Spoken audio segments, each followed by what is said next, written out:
Hello everyone. तो आज हम अपना नया पार्ट स्टार्ट करना है, दैट इज पार्ट सेकेंड। इस पार्ट में हम question number 11 to question number 20 discuss करेंगे ऑफ चैप्टर आइसोमेरिज्म। तो आइए स्टार्ट करते हैं। एक्चुअली क्वेश्चन नंबर 11 जो है वो एक एंटी साइकोटिक ड्रग का एक स्ट्रक्चर दिया हुआ है जो काफ़ी बड़ा है, तो इसलिए मैं सोचा कि बुक में ही काउंटिंग ऑफ कैरल सेंटर करते हैं, तो ये बुक में ही कर लेते हैं, है ना। तो आइए काउंटिंग स्टार्ट करते हैं। As all of you know, chiral centres वो होते हैं जिन पे कार्बन के साथ 4 डिफरेंट ग्रुप अटैच्ड हों। तो आइए काउंटिंग स्टार्ट करते हैं। First, second, 3, 4, 5, 6, 7, 8, sorry total 8 chiral centres हैं, तो इसका आंसर हो जाएगा बी। ये क्लियर। आइए क्वेश्चन नंबर 12 देख लेते हैं एक बार, फिर उसके बाद अपने कॉपी पे चलेंगे। इसमें भी वही करना है, how many chiral centres are in the following compound. Given compound है, इसमें कैरल सेंटर्स काउंटिंग करनी है। और let us start from here. एक ये होगा क्योंकि यहाँ पर एक CH3 अटैच्ड है, क्योंकि यहाँ पर एक CH3 है, एक इथाइल ग्रुप है, एक हाइड्रोजन होगा एंड एक डिफरेंट ग्रुप, तो ये होगा 1, एक ये होगा 2, ये 3, ये 4, ये 5, ये 6, ये होगा। चेक करते हैं। यहाँ पर हाइड्रोजन होगा, तो ये ग्रुप और ये ग्रुप तो डिफरेंट है, बट अगर इधर हम चलें तो CH2 ये कॉमन आ गया। फिर नेक्स्ट चलते हैं, CH2 ये भी कॉमन आ गया, मतलब ये और ये ग्रुप डिफरेंट नहीं है, ये एक ही है, तो ये कैरल कार्बन नहीं होगा, है ना। तो इसे हम काउंटिंग नहीं करेंगे। तो हमारा आंसर कितना है? 1, 2, 3, 4, 5, 6, ऑप्शन सी। आई होप आपको ये समझ में आया होगा, कोई बड़ी बात नहीं थी ये। तो आइए अब क्वेश्चन नंबर 13 का डिस्कशन हम स्टार्ट करते हैं। इस क्वेश्चन में बोला गया है कि among the following the optically inactive compound is. एक नाइट्रोजन कंटेनिंग कंपाउंड के लिए बड़ी इंपॉर्टेंट चीज़ बताना चाहूँगा मैं। इस तरह के जो कंपाउंड्स होते हैं ना, ये जिस पे एक लोन पेयर हो, नाइट्रोजन पर 3 डिफरेंट ग्रुप अटैच्ड हो, ऑल्दो ये कैरल है, अगर हम कैरलिटी चेक करें डिफरेंट ग्रुप की वजह से, तो lone pairs, ethyl group, methyl group, ये कैरल होना चाहिए, बट एक्चुअली ये ऑप्टिकली इनएक्टिव होता है। क्यों? आइए डिस्कस करते हैं। एक्चुअली ये क्या होता है कि ये CH3 CH2 है, यहाँ पर CH3 है एंड यहाँ पर फिनाइल ग्रुप अटैच्ड है। तो ये जो है रूम टेम्परेचर पे ही इसमें इन्वर्जन होता है, like this CH3 CH2 CH3 and phenyl, ये रूम टेम्परेचर पे ही हो जाने लगता है। और इस इन्वर्जन को हम नाम देते हैं अम्ब्रेला इन्वर्जन,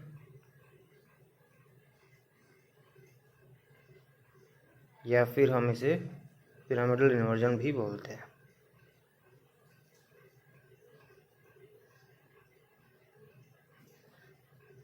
ठीक, ये थोड़ी इम्पोर्टेंट चीज़ है, आपको याद रखनी होगी कि एक लोन पेयर होना कंपलसरी है। अगर मैं बात करूँ इस पर, let's say phenyl CH2 CH3 and CH3, इस पर प्लस चार्ज, तो इसमें अम्ब्रेला इन्वर्जन नहीं हो सकता।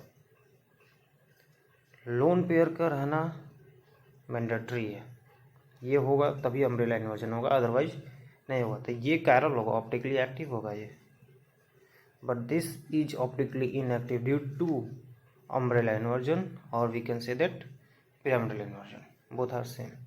तो option A is the correct option. ये थोड़ी एक इम्पॉर्टेंट चीज़ थी, आई होप आप लोग को समझ में आया होगा कि what is umbrella inversion and pyramidal inversion. तो आइए आगे बढ़ते हैं। हमारा नेक्स्ट क्वेश्चन है, विच of the following compounds might be useful to the chemist trying to increase the optical purity of D sample। Since हमें ऑप्टिकल प्योरिटी को increase करना है। ऑप्टिकल प्योरिटी इंक्रीज कौन करेंगे? वही जो ऑप्टिकली एक्टिव हो। ऑप्टिकली एक्टिव, आइए देखते हैं। Let us see the exam. Option B में क्या है? अगर हम इसकी बात करें तो इसको यहाँ पर सॉल्व करते हैं। एक फिनाइल ग्रुप है, phenyl group above the plane COH। अगर अबव द प्लेन COH है तो बिलो द प्लेन हाइड्रोजन होगा। इधर भी है above the plane COH, below the plane hydrogen. ठीक, एम आई करेक्ट? तो पहले चेक कर लेते हैं ये ऑप्टिकली एक्टिव है या नहीं। फॉर दिस हम इसको पहले फिशर फॉर्म में कन्वर्ट कर लेते हैं। फिशर फॉर्म में कन्वर्जन में आपको सिखा रखा है। फिनाइल और फिनाइल ग्रुप को हम ऊपर नीचे ले लेते हैं। कैविटी से हम डिसाइड करते हैं कौन ग्रुप राइट साइड जाएगा, कौन लेफ्ट साइड जाएगा। अगर हम इस प्लेन को इधर से रोटेट करें तो कैविटी हमारा लेफ्ट साइड जाएगा, मतलब अबव द प्लेन वाला ग्रुप लेफ्ट साइड जाएगा, ये राइट साइड जाएगा हाइड्रोजन। सिमिलरली ये कैविटी जो है ये राइट साइड जाएगी। जब ये मॉलिक्यूल इधर घूमेगा तो ये COH ग्रुप इधर आएगा, क्योंकि अबव द प्लेन वाले ग्रुप हमेशा कैविटी की साइड में जाते हैं एंड बिलो द प्लेन वाला जस्ट अपोजिट। अगर हम यहाँ से देखें तो हमें ऐसा लग रहा है कि इसमें सेंटर ऑफ सिमेट्री है, बट एक इम्पॉर्टेंट चीज़ मैं आपको बताना चाहूँगा कि जब भी हमें सेंटर ऑफ सिमेट्री चेक करना हो तो उसे हम हमेशा सॉहर्स प्रोजेक्शन में चेक करते हैं। वो सबसे एक्यूरेट होता है, उससे जो आंसर्स आते हैं एक्यूरेटली आते हैं। एंड अगर प्लेन ऑफ सिमेट्री चेक करना हो तो हम हमेशा फिशर फॉर्म में चेक करते हैं। ये आप दो चीज़ें याद रखिएगा। जब भी हमें सेंटर ऑफ सिमेट्री चेक करना है तो हम उसे हमेशा ट्राई करेंगे कि सॉहर्स प्रोजेक्शन में चेक करें, और प्लेन ऑफ सिमेट्री के लिए हम हमेशा ट्राई करेंगे कि उसे हम फिशर प्रोजेक्शन में चेक करें। तो आइए इसको पहले हम न्यूमैन प्रोजेक्शन में कन्वर्ट कर लेते हैं।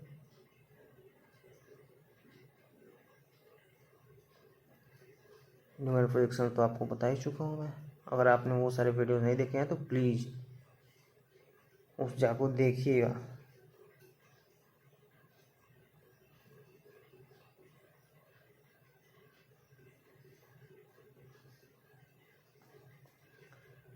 ये हुआ न्यूमैन प्रोजेक्शन।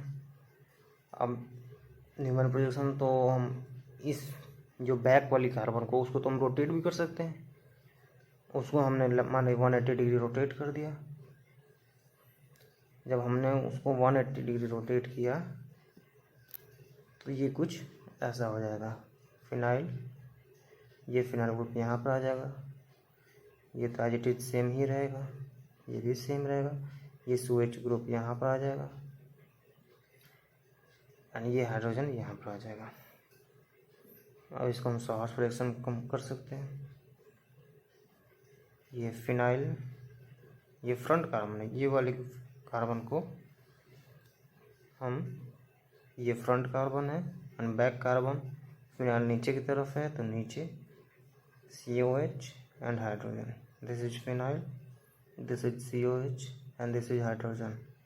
ये है फिनाइल, ये है COH एंड ये है हाइड्रोजन, है ना।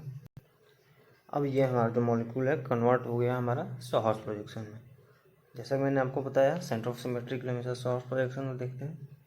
ये फिनाइल ग्रुप के सामने तो फिनाइल ग्रुप आ रहा है सेंटर ऑफ सिमेट्री को ध्यान से देखें तो, बट यहाँ पे हाइड्रोजन के सामने कार्बोक्सिलिक ग्रुप आ जा रहा है, जो कि नहीं है। यहाँ पे हाइड्रोजन आना चाहिए था।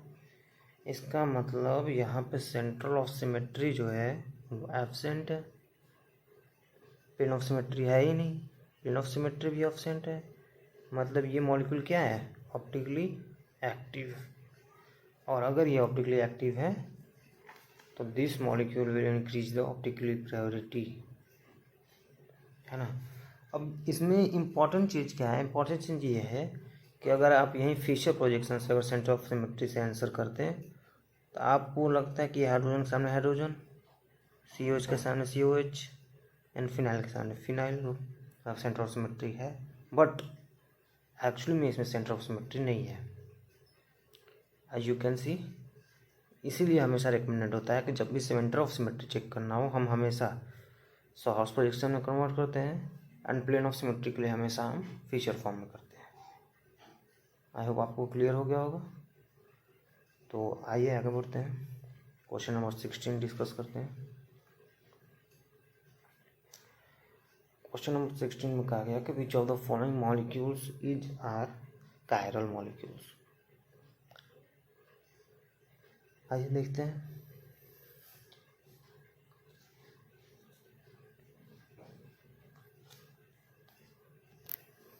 तो आइए देखते हैं। मैं एक चीज़ आपको बताना चाहूँगा कि एलिन सिस्टम में जो होता है कॉन्जिक्यूटिवली जो डबल बॉन्ड प्रेजेंट होते हैं, तो अगर कॉन्जिक्यूटिवली डबल बॉन्ड जो है इवन टाइम्स हैं, लाइक 2 टाइम्स 4 टाइम्स हैं, तो जो टर्मिनल ग्रुप्स हैं लाइक दिस एंड दिस, ये जो होते हैं एक अगर प्लेन में होता है तो दूसरा उसके आउट ऑफ प्लेन होते हैं टर्मिनल वाले, एक बिलो द प्लेन होते हैं। ये हमेशा होता है, वो मॉलिक्यूल प्लेनर नहीं रह जाता, फिर वो नॉन प्लेनर हो जाता है। इसमें भी सिमिलर है, डबल बॉन्ड 2 टाइम्स है, और इसमें तो क्वेश्चन में दिया हुआ है कि एक आउट ऑफ प्लेन है एक बिलो द प्लेन है। नहीं भी दिया होता तो हमको पता होना चाहिए क्या इसमें टर्मिनल वाला कोई एक साइड के आउट ऑफ प्लेन होंगे, एक बिलो द प्लेन होंगे, जब भी even times consecutively double bond present होंगे, ठीक है ना। इन दिस केस जब ये प्लेनर तो है नहीं, अगर प्लेनर होता तो इसका प्लेन खुद ही एक प्लेन ऑफ सिमेट्री हमेशा प्रेजेंट होता है, since it is not planar. तो जब भी नॉन प्लेनर मॉलिक्यूल, तो जब भी डबल बॉन्ड 2 टाइम्स 4 टाइम्स हों और जो टर्मिनल ग्रुप्स हैं इनको अगर हम ABCD मान लें and A not equal to B and C not equal to D है, तो such type of molecules are optically active, क्योंकि वो नॉन प्लेनर है। अगर मैं इसको प्लेन से अगर कट भी करूं तो ये हाइड्रोजन और Cl एक दूसरे के मिरर इमेज नहीं है, मतलब सेम मॉलिक्यूल नहीं है। अगर ये इक्वल टू B होता तो ये ऑप्टिकली इनएक्टिव हो जाता। सिमिलरली ये कायरल ऑप्टिकली एक्टिव,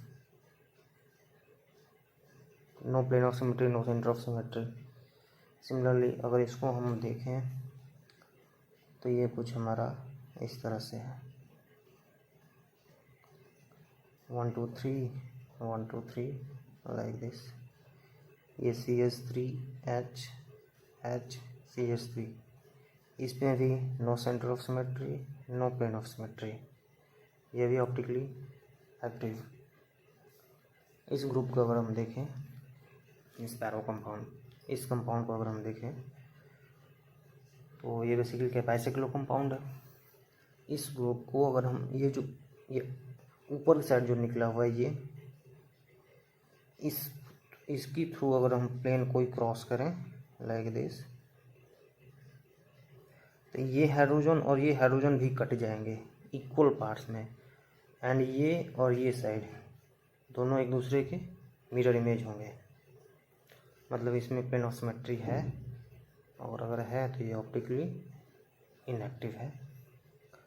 सिमिलरली अगर हम इसको इस प्लेन के थ्रू कट करें तो CH3 और हाइड्रोजन जो एक बिलो है एक अबव है, तो उन दोनों का भी आधा आधा पार्ट हो जाएगा, और अगर आधा आधा हो गया तो ये दोनों भी सेम है, तो ये भी ऑप्टिकली इनएक्टिव होगा due to presence of plane of symmetry. इसमें प्लेन ऑफ सिमेट्री नहीं होगा क्योंकि इधर होना चाहिए था सेंटर ऑफ सिमेट्री एब्सेंट। तो हमारा ऑप्टिकली एक्टिव कंपाउंड्स कौन होंगे, कायरल जिसे हम बोलते हैं, first second third and sixth, this one. तो option D is correct. I hope आपको समझ में आया होगा। आइए क्वेश्चन नंबर 17 डिस्कस करते हैं। क्वेश्चन नंबर 17 क्या बोल रहे हैं, द स्ट्रक्चर ऑफ एस जो होता है वो हमारे कॉन्फ़िगरेशन को डोनेट करता है, that is sinister two fluorobutane, I am sorry, this is butane is best represented by option A B C D. हमें इन 4 ऑप्शंस में जो बेस्ट रिप्रेजेंट करते हैं सिनेस्टर 2-फ्लोरोब्यूटेन को। अब अगर हम ऑप्शन ए को देखें तो इसमें क्या है कि हमें वेस्डस फॉर्म में दिया ही नहीं है, तो हम अपने से कभी फ्लोरीन को अबव द प्लेन माने, हाइड्रोजन को बिलो द प्लेन माने, तो ये बेस्ट तो नहीं होगा ना। इसमें एक फॉर्म रेक्टस भी आएगा, एक सिनिस्टर भी आएगा, तो हम ये इसको तो नहीं ले सकते। आइए बी को चेक करते हैं। बी को हमारा वेस्डस फॉर्म दिया हुआ है, तो इसको हम एब्सोल्यूट कॉन्फ़िगरेशन के लिए फिशर फॉर्म में कन्वर्ट कर लेते हैं। फ्लोरीन ऊपर, हाइड्रोजन नीचे, कैविटी राइट साइड, तो अबव द प्लेन वाले राइट साइड जाएंगे, तो CH2 CH3 राइट साइड जाएगा एंड CH3 लेफ्ट साइड जाएगा। अगर हम नंबरिंग करें, अगर प्रायोरिटी दूँ तो fluorine first, this is second, this is third, this will be fourth. इसको फोर्थ प्रायोरिटी वाले को हम इग्नोर कर देते हैं and first second third rotate करेंगे। तो ये क्या है, क्लॉकवाइज जा रहा है, क्लॉकवाइज जा रहा है, और फोर्थ ग्रुप वर्टिकल में है, तो VCR होता है। वर्टिकल पे क्लॉकवाइज डायरेक्शन से रेक्टस बनता है, वर्टिकल पे एंटी क्लॉकवाइज डायरेक्शन से सिनिस्टर बनता है। अब सिंस ये तो क्लॉकवाइज डायरेक्शन है, वर्टिकल पे क्लॉकवाइज डायरेक्शन से R होगा,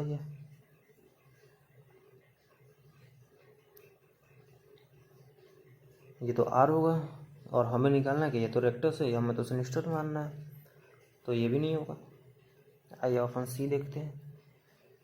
सी को जब हम फिशर फॉर्म में कन्वर्ट करेंगे तो हाइड्रोजन ऊपर की साइड है, ये कैरल सेंटर आ गया, ये फ्लोरीन, कैविटी है राइट साइड, तो CH2 CH3 आएगा राइट साइड एंड इधर आ जाएगा CH3। Again numbering, first, second, third and fourth. इसको इग्नोर कर देते हैं और first second third 1 2 2 and 2 2 3 move करते हैं। मूव किए तो ये एंटी क्लॉकवाइज है। फोर्थ प्रायोरिटी ग्रुप जो है वर्टिकल है, तो अभी मैंने आपको बताया वर्टिकल पे एंटी क्लॉकवाइज डायरेक्शन पे जाने पर सिनिस्टर बनता है, तो ये क्या हुआ, सिनिस्टर हुआ। अगर हम इसे नेमिंग भी देख ले तो 2-फ्लोरोब्यूटेन आएगा भी, और कॉन्फ़िगरेशन भी सिनिस्टर है, तो our correct answer is C. एक और चीज़ आप देख सकते हैं, इस कॉन्फ़िगरेशन में और इस कॉन्फ़िगरेशन पर हम ध्यान देखें तो CH3 CH3 CH2 CH3 and CH2 CH3 methyl ethyl की पोजीशन सेम है, बस हमने क्या किया, इन दोनों को एक्सचेंज कर दिया वन टाइम। एक्सचेंज क्या किया, फ्लोरीन को हाइड्रोजन की जगह, हाइड्रोजन को फ्लोरीन की जगह, है ना। फ्लोरीन आ गया हाइड्रोजन की जगह, हाइड्रोजन फ्लोरीन की जगह। तो जैसा मैं आपको बताया था कि ऑड एक्सचेंज जब भी होता है तो हमेशा कॉन्फ़िगरेशन जस्ट इन्वर्स हो जाता है, R से S बन जाता है, S से R बन जाता है। आप देख सकते हैं, दिस इज द प्रूफ। यहाँ पर R था, हमने ऑड एक्सचेंज किया, ये S बन गया। Is it clear? तो आइए अब अगले क्वेश्चन में बढ़ते हैं।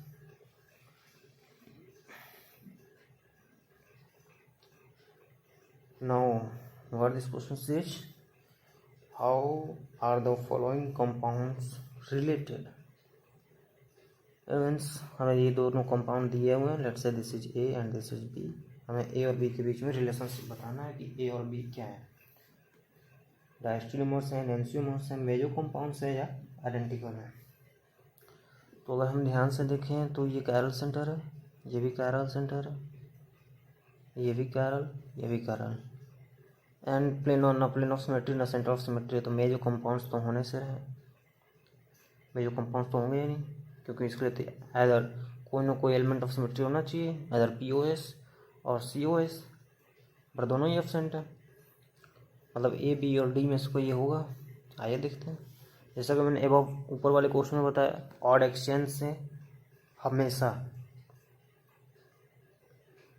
जो कॉन्फ़िगरेशन है वो इन्वर्ट हो जाता है। अगर आर है तो एस हो जाएगा, एस होगा तो आर हो जाएगा। और अगर हम इवन एक्सचेंज करें लाइक 2 टाइम्स 4 टाइम्स, तो सेम कॉन्फ़िगरेशन रिपीट होता है। अगर आर था तो आर होगा, इनिशियली अगर एस था तो एस होगा। तो आइए कंपाउंड ए से बी को देखते हैं। हमारे पास दो रास्ते हैं, एक हम डायरेक्टली देख लें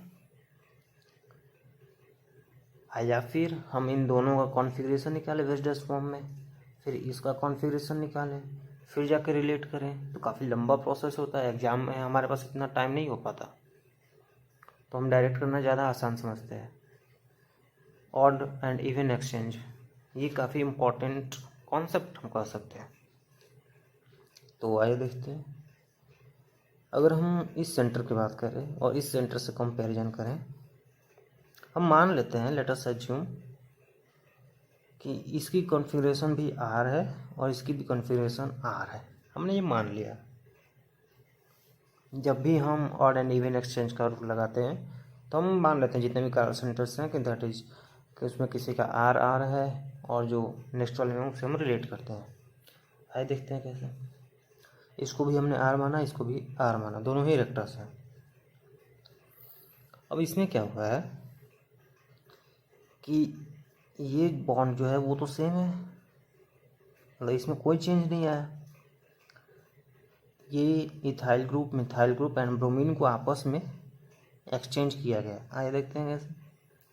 अगर हम इस इथाइल और मिथाइल ग्रुप को, या फिर इनिशियली हम ब्रोमीन और मिथाइल ग्रुप को आपस में एक्सचेंज कर दें, तो जब ब्रोमीन और इथाइल ग्रुप करेंगे तो मिथाइल आपका CH3 अबव द प्लेन चला गया, ब्रोमीन बिलो द प्लेन आ गया। अगर मैं इसको यहाँ पर अगर मैं देखूँ तो अगर वन टाइम एक्सचेंज करते हैं मिथाइल, तो यहाँ पर तो इथाइल आ गया था, इथाइल है, और इधर तो ये सारे ग्रुप्स हैं। अगर हम इनमें एक्सचेंज करें तो CH3 हमारा अबव द प्लेन आ जाएगा और Br हमारा बिलो द प्लेन आ जाएगा। ये हमारा वन टाइम एक्सचेंज हुआ है ना। लेकिन हम फिर हमें क्या देख रहे हैं कि Br जो है वो प्लेन में लाई करता है और इथाइल ग्रुप जो है वो बिलो द प्लेन लाई कर रहा है, मतलब इन दोनों में भी एक्सचेंज हुआ है। CH3 तो हमने सेम रखा, इन दोनों का एक्सचेंज कर दिया, तो यहाँ पर Br आ गया एंड यहाँ पर इथाइल आ गया। तो टोटल कितनी बार एक्सचेंज किए? 1 एंड 1, 2 टाइम्स एक्सचेंज किए। मतलब इवन एक्सचेंज पे आर अगर था तो इवन एक्सचेंज पर आर ही रहेगा। आई होप आपको यहाँ पर क्लियर होगा। आइए अब सेकंड देखते हैं। सेकंड में क्या है कि H बिलो द प्लेन था, यहाँ भी H बिलो द प्लेन है। यहाँ पर ये जो प्लेन में लाई करता था प्लेन में लाई करता है। फ़र्क बस इतना है कि जो CH3 यहाँ पर था और Br यहाँ पर CH3 प्लेन में था और Br अबव द प्लेन था। यहाँ पर CH3 अबव द प्लेन है और Br प्लेन में है। तो अगर हम इन दोनों को वन टाइम एक्सचेंज कर दें तो हमारा सेम ग्रुप बन जाएगा। CH3 जो है वो अबव द प्लेन आ जाएगा और Br जो है वो प्लेन में लाई करने लगेगा, मतलब one time exchange. And one time exchange मतलब ऑड एक्सचेंज, और ऑड एक्सचेंज है तो ये इन्वर्ट हो जाएगा कॉन्फ़िगरेशन। तो हमने माना था आर आर, इसका कॉन्फ़िगरेशन उसके हिसाब से आया आर एस। अब सिंस ये जस्ट अपोजिट नहीं है, ये आर आर और ये आर एस एस होते हैं तो इनेंशियोमर्स होते हैं, क्योंकि इनेंशियोमर्स के जो कॉन्फ़िगरेशन होते हैं जस्ट अपोजिट होते हैं, एक आर होता है दूसरा एस होता है। बट यहाँ पर एक सेम रहा एक डिफरेंट हो गया। इन दिस केस जो होता है वो डायस्टेरियोमर्स रिलेशनशिप होता है। Hence option A is correct answer. तो ये ऑड एंड इवन एक्सचेंज वाला रूल काफ़ी इजी होता है। बेसिकली जब अंडरस्टैंडिंग सही हो जाती है ना, तो बहुत सारे क्वेश्चंस यूं ही हो जाते हैं। तो आइए अब नेक्स्ट क्वेश्चन देखते हैं, क्वेश्चन नंबर 19 हियर।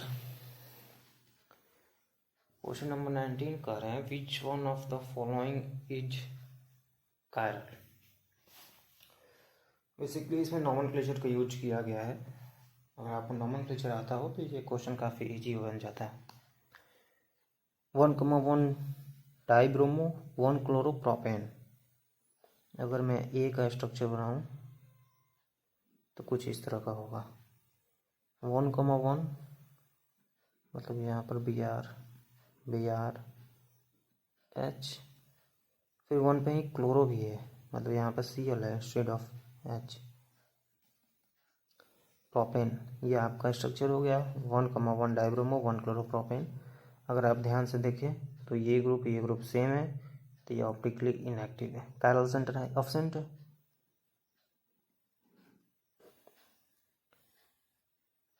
और जो ग्रुप ऑप्टिकली इनएक्टिव होते हैं वो अकायरल होते हैं, नॉट कायरल। ये अकायरल है। कायरल वो होते हैं जिनमें ऑप्टिकली एक्टिव होते हैं। ऑप्शन बी देखते हैं, 1,3 डाइब्रोमो 1 क्लोरोप्रोपेन। क्या करें, 1,3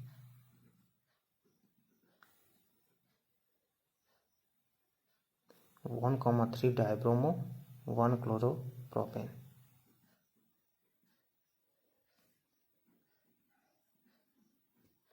अगर आप यहाँ पर देखें तो ये हाइड्रोजन सेम है, तो ये तो कायरल सेंटर नहीं है।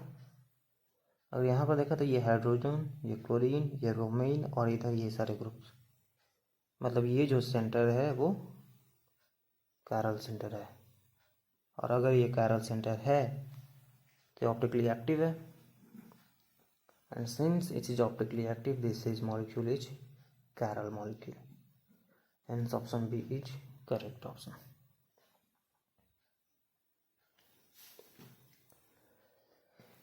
नाउ आते हैं क्वेश्चन नंबर 20 पर, जो आज हमारा लास्ट होगा। आइए देखते हैं क्वेश्चन नंबर 20 क्या कह रहे हैं। Among the following the Newman projections of meso 2,3 butane diol is और आर। बेसिकली हमें PQRS दिया हुआ है, हमें इसमें मेजो कंपाउंड्स को चेक करना है। मेजो कंपाउंड्स कौन होंगे, जिसमें मोर देन 1 कायरल सेंटर्स होते हैं but still they are optically active due to internal compensation. Plane of symmetry हो या सेंटर ऑफ सिमेट्री प्रेजेंस की वजह से वो ऑप्टिकली इनएक्टिव होते हैं, ऑल्दो उनमें कायरल सेंटर्स होते हैं। तो आइए, जैसा मैंने आपको बताया, plane of symmetry, centre of symmetry ही मेन एलिमेंट्स होते हैं। चेक करने के लिए हम प्लेन ऑफ सिमेट्री को फेशियल फॉर्म में कन्वर्ट करके चेक करते हैं, and centre of symmetry sawhorse में। तो हम पहले सॉहर्स में प्रोजेक्शन को चेक कर लेते हैं। अगर हम P को सॉहर्स में कन्वर्ट करें तो ऊपर मिथाइल, ये मिथाइल के एंटी पोजिशन पर मिथाइल, लेफ्ट में OH, राइट में H, ये left methyl group, OH left में, ये हाइड्रोजन राइट में, ये राइट में। Similarly hydrogen left, OH right. अगर आप इस मॉलिक्यूल में देख सकते हैं कि अगर इसको हम सेंटर मान लें तो ये दोनों हैं। सॉहर्स प्रोजेक्शन में हमें सेंटर ऑफ सिमेट्री मिलता है वेरी इजीली। 2 आमने सामने हैं, तीसरा होगा ही होगा, उसको चेक करने की जरूरत नहीं है। अगर 2 आमने सामने आ गए, तीसरा तो होना ही है। ये इसमें क्या, सेंटर ऑफ सिमेट्री प्रेजेंट है, और अगर प्रेजेंट है तो ये क्या है, मेजो कंपाउंड है। मतलब एक तो हमें मिल गया, P होगा एक मेजो। आइए Q को चेक करते हैं।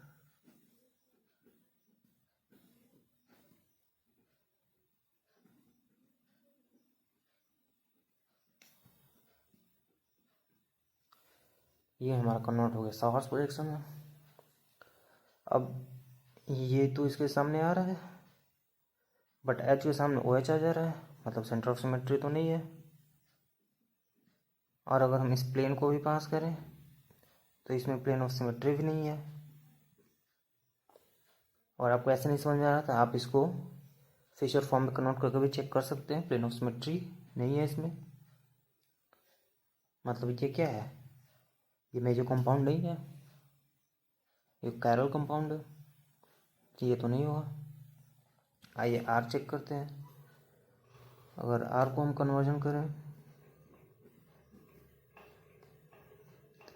तो मिथाइल ओ एच एच, इसके एंटी पोजीशन पर है एच, फिर है ओ एच, फिर है मिथाइल।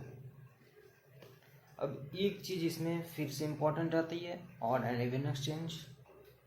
जैसा कि मैंने आपको बताया, इवन एक्सचेंज हो तो रिटेंशन ऑफ कॉन्फ़िगरेशन होता है, और कॉन्फ़िगरेशन सेम होती है। 2 टाइम्स अगर हम इसमें चेंज करें किसी भी एटम्स को, मैं इन दोनों को चेंज करूँ एक बार, फिर इन दोनों को 2 बार हो जाएगा, या फिर पहले इन दोनों को चेंज करूँ फिर इन दोनों को चेंज करूँ, सेम ही रहेगा कॉन्फ़िगरेशन, उससे कॉन्फ़िगरेशन चेंज नहीं होगा। तो क्यों ना हम करें कि हमें सेंटर ऑफ सिमेट्री के लिए हमेशा सामने ग्रुप चाहिए होते हैं, तो मिथाइल को तो हमें यहाँ पर लाना होगा ताकि हम इजीली चेक कर पाएँ है कि नहीं। तो हम इसमें क्या करते हैं कि इस वाले ग्रुप को तो ऐसे ही रहने देते हैं। अब इसमें मिथाइल और हाइड्रोजन को एक्सचेंज करते हैं। मिथाइल यहाँ पर आया, हाइड्रोजन यहाँ पर आया, ओ एच यहाँ पर आया, ये डिफरेंट कंपाउंड बन गया। बट एक बार ये 1 टाइम एक्सचेंज है तो डिफरेंट आया, फिर एक बार अगर एक्सचेंज कर दें तो सेम आ जाएगा। तो ये मिथाइल ओ एच एच, और इन दोनों को एक्सचेंज कर दें एच ओ एच मिथाइल। यहाँ से यहाँ पहुँचने में हमने कितनी बार एक्सचेंज किया, 1 2 times exchange, even exchange, retention of configuration, मतलब हमारा मॉलिक्यूल ये और ये सेम है। समझ में आ रहा है। और अगर ये सेम है तो अगर इसमें प्लेन ऑफ सिमेट्री है तो इसमें भी है, अगर ये कैरल है तो ये भी कैरल है, क्योंकि मॉलिक्यूल्स तो सेम है। आइए चेक करते हैं इसमें अब बेसिकली कन्वर्जन में क्या हो गया कि मिथाइल के सामने मिथाइल आ गया, आप देख सकते हैं। तो इससे रिलेट करने में काफ़ी आसानी होगी हमें। सेंटर ऑफ सिमेट्री कंपैरिजन में मिथाइल के सामने मिथाइल हो तो हम रिलेट कर पाएंगे कि सेंटर ऑफ सिमेट्री है कि नहीं।